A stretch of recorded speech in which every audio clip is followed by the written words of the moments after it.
Well, good morning, everyone. I'm meteorologist Taylor Stephenson here on the weather desk. I'm a certified broadcast meteorologist based in Norfolk, Virginia, which covers southeastern Virginia and northeastern North Carolina. Now, the weather desk is well beyond that when it comes to the coverage of weather topics. We talk about everything from the United States to around the world in terms of the biggest weather headlines of the day. So first this morning, I want to talk about what our weather headlines are for today for your June 9th. We have severe thunderstorms that have impacted the central and southern U.S. We'll talk more about the flooding we're seeing in portions of the country. And again, we'll have a look at what to expect in terms of the severe weather outlook for the U.S. for later on today. Now, I am also tracking the tropics. The Pacific hurricane season continues to churn out named storms. The Atlantic hurricane season, I'll tell you what's happening there in just a moment. Then later on in the show, we'll talk more about the high heat dangers that will be returning to portions of the east and the south that also will be coming here to Hampton Roads and northeastern North Carolina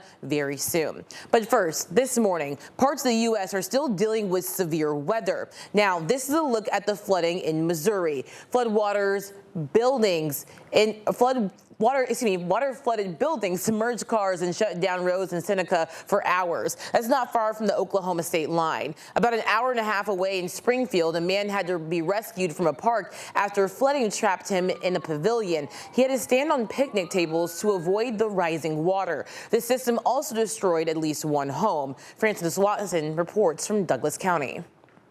It happened so fast that we couldn't even take shelter. Erica Hutchinson says her family was closely monitoring Sunday night storms. We had the news on, watching the weather, just because we didn't really know which direction it was headed. But it didn't seem like it was going to do much here. But in her part of Douglas County, a fierce storm with high winds made its way towards the Hutchinsons' home, taking with it everything in its path and tossing it around. We tried to go to the back of the house, but the windows were already busting out, so we just went into the bathroom. The force of the wind so strong, the Hutchinsons say their home moved about 10 feet. It was really scary because it was shaking the house, like you could feel it, and the roof came off. But it happened so fast, but it was over so fast. By daylight, Erica was able to get a better look at all the damage. She says that's when her neighbors came by to pitch in during the cleanup process, allowing her family to gather any belongings that made it through the storm. People have come from all over. I've received so many messages, calls, just to check on us, make sure we don't need anything. At this point, we don't even know what we need. We're still in shock. But we're blessed for our community and our family for all the support. And while her family may be without a permanent home due to the storm, Erica says she's thankful the storm and the damage it caused wasn't worse. As a family, we've been through a lot, and we know that our house is replaceable, our belongings are replaceable, but we're not, and as long as we're together, we'll get through it. Now, taking it from Missouri down to Alabama. Alabama is also dealing with intense flooding. A driver had to be rescued after a storm dumped several inches of rain in Huntsville yesterday. The flood waters washed out a number of roads, forcing schools to open late. The storm also downed trees and power lines. More than a dozen people had to be rescued from flooded caves over the weekend. The Huntsville Cave Rescue Unit pulled one person out of the Mother's Finest Cave in Stevenson on Sunday. 13 others had to be helped from safety from Tumbling Rock Cave that same day. Fortunately, no serious injuries were reported in either incident. Now we take it from the deep south and to the Gulf, from the Gulf Coast all the way up to the U.S.-Canada border to North Dakota, where cleanup is underway after a storm tore through a campground in Beulah. Ariana Gonzalez spoke with campers impacted by the storm. Powerful wind gusts up to 80 miles an hour tore through Beulah Sunday night. But about a half hour north of town at Beulah Bay Campground, many families and couples had their campers flipped on their sides, upside down, or blown completely off their lots. The Rush family's camper landed completely upside down, and their bed that was nailed to the floor ended up crashing down. But this family was prepared to see the damage after spotting their camper in a post by our meteorologist Kevin Lawrence. Everything's completely tore apart. The slides were broken, so then it kind of just moved everything that was inside. The storm has left many families looking for other ways to camp for the summer. For many of these families, the next step is to collect their belongings and file insurance claims. Woke up this morning and sent a text message to my insurance agent and sent him a picture of it laying on the ground, and called Ace Towing at 7:30 because I wanted to be the first one on the list to get put back up on its sides. While the storm left a trail of destruction, families here say they're grateful everyone is safe and are determined to rebuild what was lost. And we are thinking about the families as they continue through the cleanup. Now, speaking of North Dakota, they are yet again underneath another risk for severe weather. As you see, a level 3 out of 5 risk for severe weather encompasses North Dakota, South Dakota, down through Nebraska, also clipping portions of Minnesota. And then another small risk for a level 3 out of 5 risk for severe weather from portions of central Kansas down through the Oklahoma Panhandle. Now, in this area of North Dakota into the northern and central Great Plains, we are seeing the potential of some tornadic activity, and you can see a 15% outlook for tornadoes through the majority of North Dakota. Now, you also see this hatched area. That's where that significant risk for tornadoes is, for those higher end tornadoes to occur anywhere from Bismarck, North Dakota, down through Omaha, Nebraska. So we are thinking about our friends and loved ones out there in the northern plains as they prepare for another round of severe weather. Now, next after the break, I'm tracking the tropics. How are things looking in the Atlantic and the Pacific? All those details in just about 2 minutes.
Welcome back. Now we're a week into hurricane season, so let's track the tropics. Pretty simple as you get into the Atlantic because we're not tracking anything over the next 7 days. A very quiet start to the hurricane season, and that's to be expected. Usually our activity is the highest during the late summer into the early fall. So no activity expected in the Atlantic over the next 7 days, but the Pacific is already on named storm number 3. So let's talk about number 2. Here is Tropical Depression Boris. As I mentioned during our morning shows today, Boris was likely to become a remnant low later on today, and with the 8 a.m. advisory downgraded from a tropical storm to a tropical depression. Now Boris has sustained winds of 35 miles an hour, gusts up to 50 as it just wanders over south central Mexico. Now, the movement is north-northwest at 6 miles per hour. Again, Boris should become a remnant low or post-tropical storm by the time we get into later on today. Now, we do have our third named storm of the season for the Pacific. Amanda, well back there, this is our third named storm here. And if I can get that graphic going, I'll have to have you guys take this graphic full for a second so I can get that other graphic going. Thank you so much. You can see that we had that area of interest just a moment ago for that area near Mexico.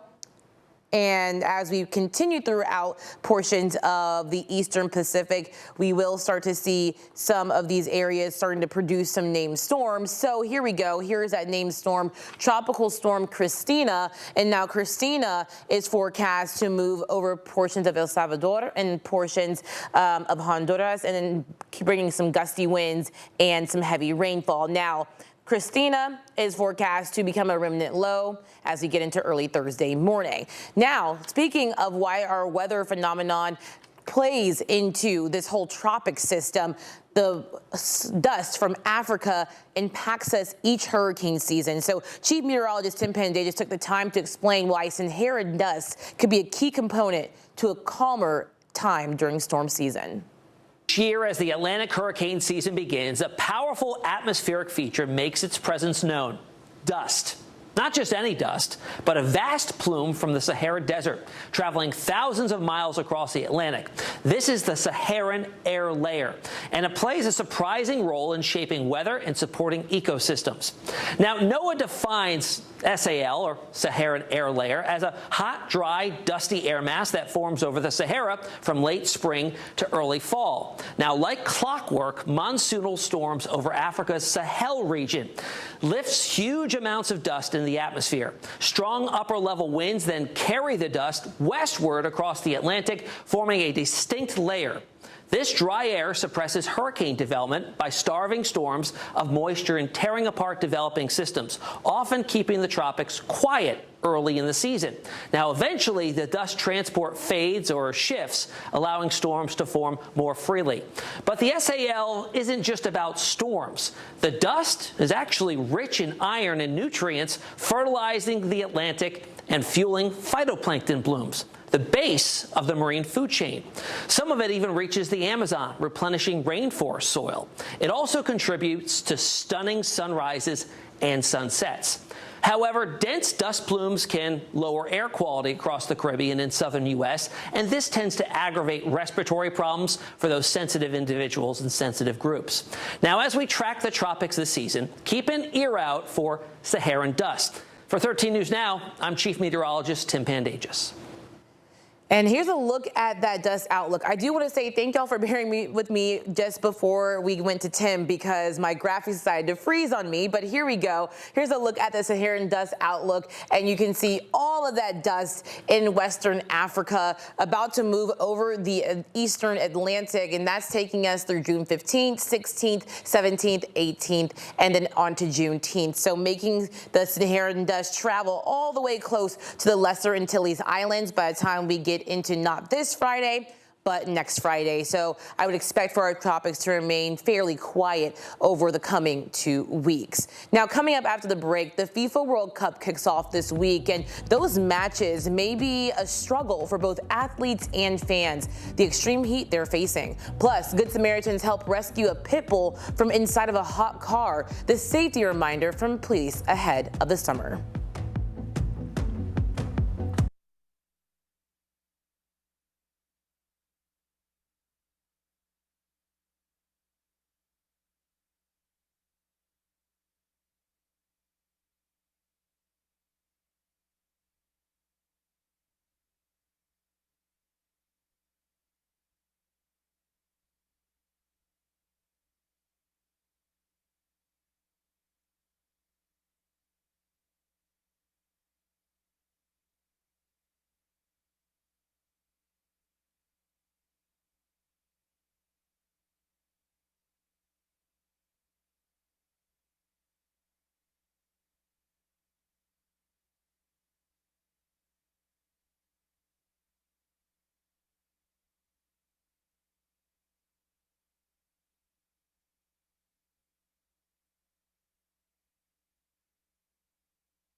Welcome back. As the FIFA World Cup nears, all eyes are on soccer, but athletes and fans may be facing challenges beyond the competition. A new climate analysis predicts dangerously hot and humid conditions during some of the matches, set to kick off in Mexico, the U.S., and Canada in the coming days.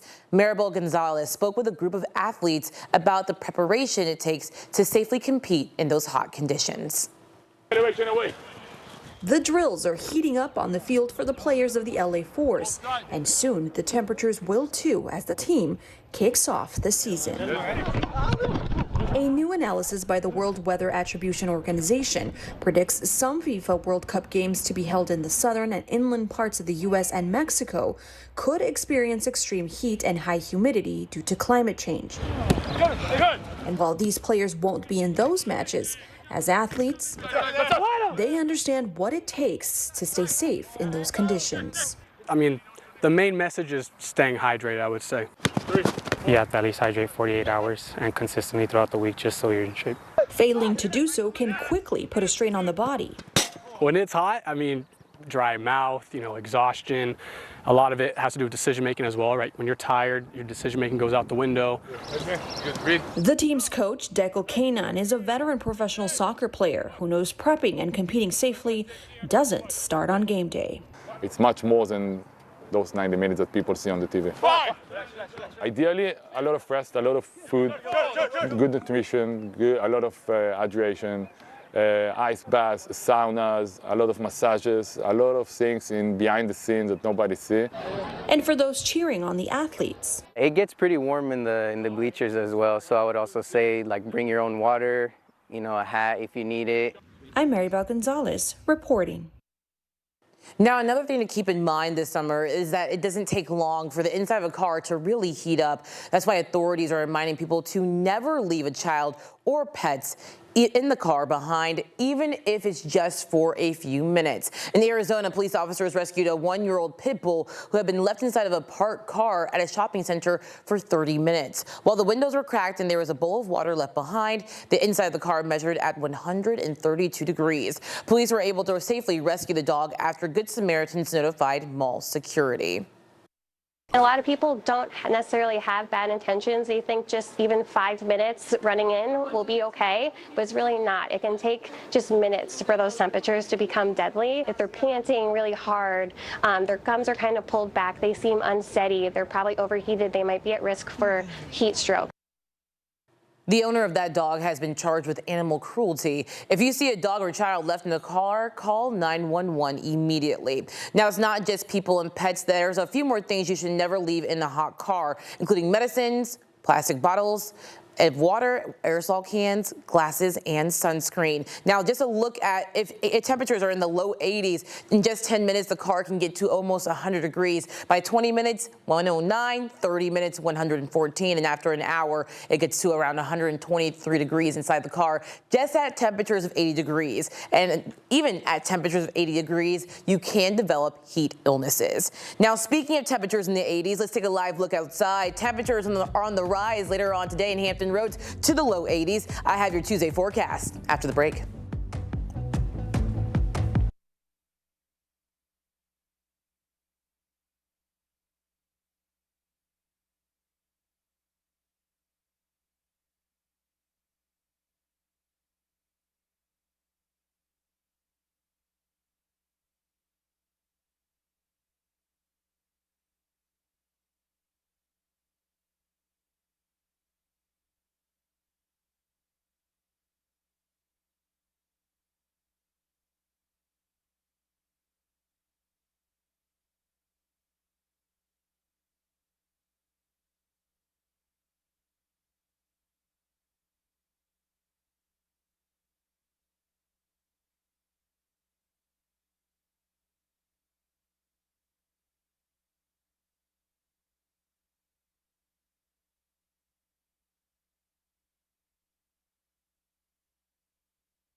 Welcome back. We had a cooler start to the week here in Hampton Roads, but starting today, temperatures will begin ticking back up. Here's a look at your Tuesday outlook for Hampton Roads in northeastern North Carolina. Right now, you can see we have more cloud cover than yesterday from our Thompson Creek Window Company's sky view looking over city center in Newport News. Temperatures are on the cooler side compared to yesterday. We're in the mid-60s. It feels like the mid-60s as dew point temperatures are lower, but we're going to see the heat and humidity rising for the middle to end of the work week. High pressure will sit just offshore today and continue to slowly slide east. What that will do is bring us some south winds by tomorrow, really tonight into tomorrow. That will give us some warmer air for Tuesday night into Wednesday morning and then higher heat by Wednesday afternoon. You can see the thick cloud cover across the area from our satellite and radar this morning. As we progress through the day, by noon, temperatures will make it to the upper 60s to the upper 70s. By the late afternoon, we'll make it to the upper 70s to the mid 80s. We'll just be a couple degrees shy of our normal high temperature of around 83 degrees. So overall, a really comfortable day, a bit breezy though on the eastern shore and cooler with highs there in the upper 60s to the low 70s. Later on tonight, right around 8 p.m., if you're like, okay, I have to wait until after work to maybe get a little bit of some time outdoors, it still will be comfortable. Temperatures holding into the mid 60s to the upper 70s. Even if you're heading out tonight to come to the Norfolk Tides game against Memphis for a hurricane preparedness night with 13 News Now, still very comfortable. The game starts at 6:30 and even through 8 p.m. still holding again in those mid 70s. Now high pressure slides offshore, and what that will do is warm us up for tomorrow. So temperatures across the east coast of the deep south will be in the upper 80s to the low 90s. I'm forecasting a high of right near 90 tomorrow for the south side of Hampton Roads, upper 80s for the peninsulas, and maybe a touch warmer down into northeastern North Carolina. Tomorrow though, as the humidity picks up, an isolated thunderstorm cannot be ruled out, especially around the evening time, but that pattern will become a little bit more prevalent later on into Thursday and Friday as our higher heat and higher humidity continue to build. So Thursday and Friday getting closer to that excessive range when it comes to our dew point temperatures near 70 degrees. The higher the dew point temperature, the more moisture we have to work with. Even early next week, starting to get into those low to mid 70s for those dew point temperatures. So expect the rain chances to also tick up, isolated to scattered showers possible Wednesday through early next week. So here's a look at your 5 to 7 day forecast. Temperatures will be near 100 degrees on Thursday and Friday. Factor in the humidity. It's going to feel more like 100 degrees to 105, especially on Friday. So please make sure you're drinking plenty of water and taking frequent breaks if you expect to be outdoors for prolonged periods of time. Isolated showers and thunderstorms continue into the weekend and early next week. Good news is, though, by the weekend, temperatures will slowly start to fall off. Low 90s for Saturday, Sunday, and into Monday. And long-range models suggest that we should remain above normal for this time of year through the middle of next week. Remember, you can always get the latest news, traffic, and weather on the go with the 13 News Now app. Just scan the QR code to download the app for free. It's free on the App Store and on Google Play. Thank you so much for joining me today. Again, I'm meteorologist Taylor Stephenson here on the Weather Desk. This Weather Desk segment airs Monday through Friday at 9 a.m. on the 13 News Now app. I'm going to hand over the weather clicker to Hunter tomorrow. Meteorologist Hunter Force will join you at 9 a.m. with the Weather Desk. For now, have a great Tuesday.